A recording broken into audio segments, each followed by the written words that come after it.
Dengan mengucapkan Bismillahirrahmanirrahim, sosialisasi pengawasan keuangan bagi aparatur kampung se-Kabupaten Nagan Raya tahun 2025 dengan resmi saya nyatakan dibuka.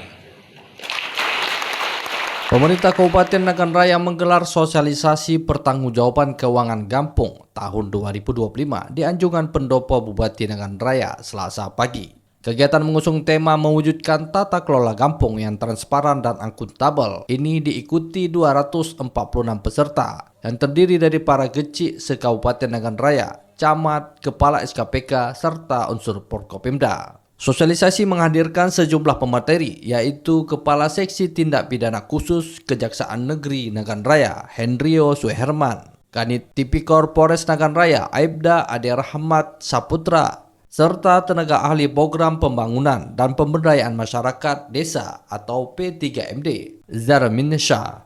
Bupati Nagan Raya Dr. TR Kemangan dalam arahannya menegaskan pentingnya pemahaman aparatur kampung terkait tata kelola dana desa agar terhindar dari penyalahgunaan anggaran.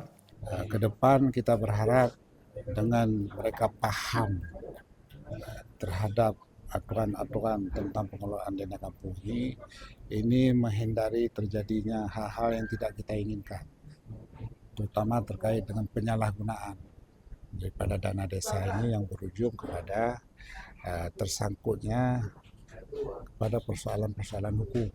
Pelaksana tugas Inspektur Kabupaten Nagan Raya Abdul Hadi menjelaskan bahwa materi sosialisasi meliputi regulasi pengelolaan keuangan desa, pencegahan tindak pidana korupsi, penyusunan laporan hingga mekanisme pengawasan. Ia menyebut sebagian besar kasus penyimpangan dana kampung terjadi akibat ketidaktahuan aparatur desa, sehingga pembinaan dan audit rutin menjadi langkah penting untuk mencegah kebocoran anggaran. Apabila penyelewengan itu memang kesalahan ketidaktahuan atau mens rea, itu maka mereka akan kita pembinaan, kita perbaiki administrasi sehingga yang tidak benar menjadi benar, sehingga terjadinya penyimpangan penggunaan keuangan desa.